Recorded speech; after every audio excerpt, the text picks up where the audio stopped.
the cat's out of the bag, okay? We're recording this today. We just uploaded the teaser video. Claps to Media Matt for doing a great job on that. I sent him all the artwork I've been making and I was like, hey, can you animate these? And he did, and they look great. So, Avalon Rising is a tabletop role-playing game that's contained in a hardback book. It's a project that I have been working on for quite a while at this point. Almost, not quite a year. I would say in some ways this is the longest project you've ever worked on. Yeah. Before it saw the light of day. And I started working on this before I ever even showed it to Connor or Doug. And we actually recorded, we have some footage of the first time I sat down and I was like, this is what I've been working on. I've just been working on it kind of casually and really just for myself. So I'm sure there's people have a ton of questions. Oh, what are the rules like? What is this? And it's all in development still. You know, I'm actively writing it and we're actively developing it.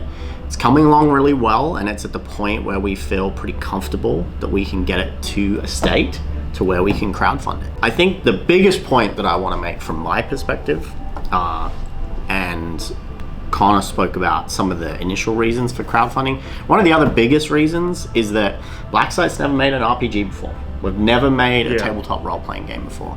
This is not something the company would normally invest in developing. I've been doing it, I guess, on my own time, if you could call it that, but it's everything I do is the company's anyway, so it's fine. But this is something that we feel is the perfect candidate that we can say to people like, hey, we wouldn't normally make this if we didn't go to crowdfunding. A shout out to Corey Sullivan. So Corey has provided me with like the core dice mechanic and the dice system that the game uses. I'm not going to get into that today, but we will be doing separate videos about that kind of stuff. But it is based on something that he had originally developed. And then I'm kind of just taking that and running with it. So big shout out to him. I didn't write all that myself, but the rest of the game will be, you know, my own development. We are talking to some of our other writers and friends if they want to participate as guest writers and things like that. And I think that's something that's really cool and something we really want to encourage. In terms of what the crowdfunding will look like when we are launching that, right now we're just saying soon. It will be sooner rather than later. But we aren't going to commit to a exact specific date. We're going to hopefully get the coming soon screen up at some point. Maybe it'll be up when you see this video. Who knows? Yeah, this is all part of that learning process of, so we are now going, we can say this. We had talked about using a secondary market, I guess you would say, like, not market, secondary system like BackerKit, which, yes, is its own system, or GameFound. BackerKit, most people are familiar with it because it's what Kickstarter uses with almost everything to actually fulfill their pledges or their projects. But they have spun off and are doing their own crowdfunding platforms. So right now, and there's more than just these three, but within our industry, there's Kickstarter, GameFound, and BackerKit. This is a chance for us to test something new, to kind of like go out into those uncharted waters a little bit. And really, I keep using this phrase, I'm like, we can kind of see how the other half lives, if that makes sense. It's like, I want to know if we do what we do best, but it goes on crowdfunding, and then we can back that up with the marketing that we already know how to do. Will it have an effect after the fact of basically people that have no idea who Blacksite is? Will they be like, wow, I've never heard of Blacksite, and these miniatures games look amazing, and I'm gonna order Hametsu tomorrow, or Luna, and who knows, right? We just don't know. It'll be a really interesting lead up. We're gonna be talking about it a lot, obviously, because we have to. Marketing 101. You're gonna find out all about the world of Avalon Rising, and you're gonna see all of that. As much as the artwork as I wanna show off, I'm hopefully going to be showing off some more miniatures. Even though it is a tabletop role-playing game, I do want to do some more sculpts just because I like minis, and I think that even if I'm playing an RPG, it's really cool to have a mini for your character or for like NPCs or enemies and stuff like that. I want to make the kind of book that I personally would walk into a game store and pick up and be like, this is cool, I'm gonna buy it. Yeah.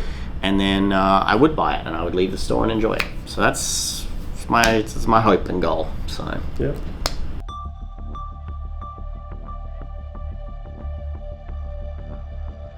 I saw the TV show Silo, and it's basically these people living in this silo underground.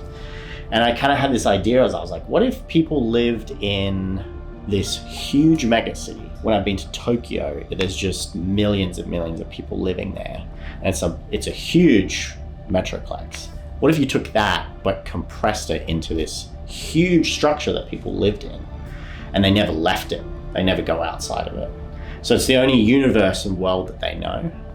And there is a world beyond the outside perimeter of Avalon, but the people on the inside don't know. The city is run by a single power source called Central Dogma, and that is basically their source of life. It's everything that powers all of their lights, their machines, helps them grow food, and it's ancient. The city of Avalon is older than anyone living knows. So I really like the idea of this megacity that has been growing and building upon itself for thousands and thousands, perhaps even tens of thousands of years. And it's been powered by this ever-present power source that is kept running by a guild called the Keepers Guild. And the secrets of how to maintain that power source is handed down through the generations. There's no book or manual on how to keep Central Dogma running. It's you'll go through passages of cables and it's like a maze work of pipes and power sources and wires and all sorts of crazy things, gears. And if you don't know anything about it, you may get lost in there forever. It's that vast. The other thing that makes Avalon unique is it's split into 3 distinct layers. There's the upper echelon, which is at the very top. There's the mid quarters, which is in the middle, and then there's the undercroft, which is the below area. And below the undercroft is basically just called the deep, and that is ancient Avalon that goes as deep as anyone really can imagine. It's infinite as far as the people are concerned that live on top. So that's kind of Avalon at a bit of a glance. It started as a world building exercise for myself. And it honestly started predominantly as artwork.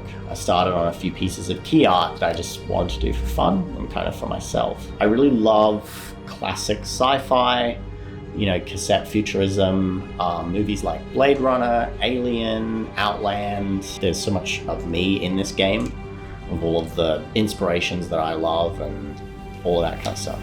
So if you like me at all, you'll probably really like it. So, who knows?